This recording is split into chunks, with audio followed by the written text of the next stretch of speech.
తిరుమల శ్రీవారిని ఫిబ్రవరిలో 19,06,000 మంది భక్తులు దర్శించుకున్నట్లు టీటీడీ ఈవో ధర్మారెడ్డి తెలిపారు. స్వామివారి హుండీ కానుకల ద్వారా 111,71,00,000 ఆదాయం వచ్చిందని చెప్పారు. 6,57,000 మంది భక్తులు తలనీలాలు సమర్పించి మొక్కులు చెల్లించుకున్నారు. వచ్చే వేసవికి విపరీతమైన రద్దీ ఉండే అవకాశం ఉందని అన్నారు.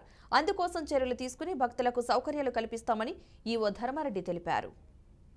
తిరుమల దేవస్థానంలో వ్యవస్థలు బాగున్నాయి, సౌకర్యం బాగుంది, దర్శనం బాగా జరుగుతుంది అని ప్రతి ఒక్కరు కూడా చెప్పడం జరిగింది. ఓన్లీ ఇద్దరు మాత్రమే ఈ విజిలెన్స్ చెకింగ్ చేయండి, వాటర్ బాటిల్స్ వస్తున్నాయని చెప్పారు. ఇంకొకరేమో కొంచెం లైన్లో మాకు కొద్దిగా కన్ఫ్యూజన్ అయింది, ఎక్కడ ఎంట్రీ కావాలనేది అని ఒకరు అడిగారు.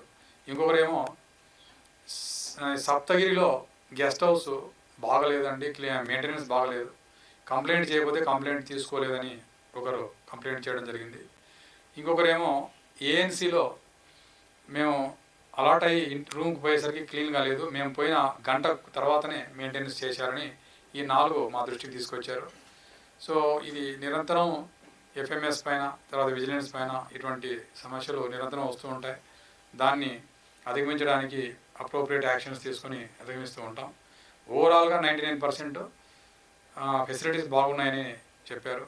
సో మీడియా మిత్రులు దయచేసి ఓన్లీ ఇవి మాత్రమే కోట్ చేస్తారు, ఈ 99% వదిలేస్తారు. నేను చూస్తూ ఉంటాను కదా, రేపు వచ్చేది ఏమొస్తుందంటే ఒక భక్తుడు విజిలెన్స్ ఫెయిల్యూర్ అని చెప్పారు, ఒక భక్తుడేమో అసలు అకామిడేషన్ మెయింటెనెన్సే బాగోలేదని చెప్పారు, ఒక భక్తుడేమో కంప్లైంట్ ఇచ్చినా కంప్లైంట్ తీసుకోలేదని చెప్పి చేశారు.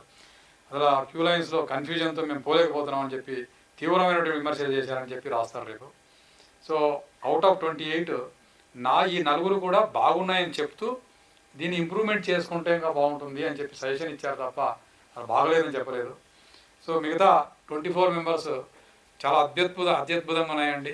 దర్శనం బాగా జరుగుతుంది, అన్నప్రసాదం బాగుంది, తర్వాత ఇది గెస్ట్ హౌసెస్ బాగున్నాయి, ఎస్ఎస్డి బాగా ఇస్తున్నారు, ఎస్ఈడి బాగా ఇస్తున్నారు అని చెప్పారు.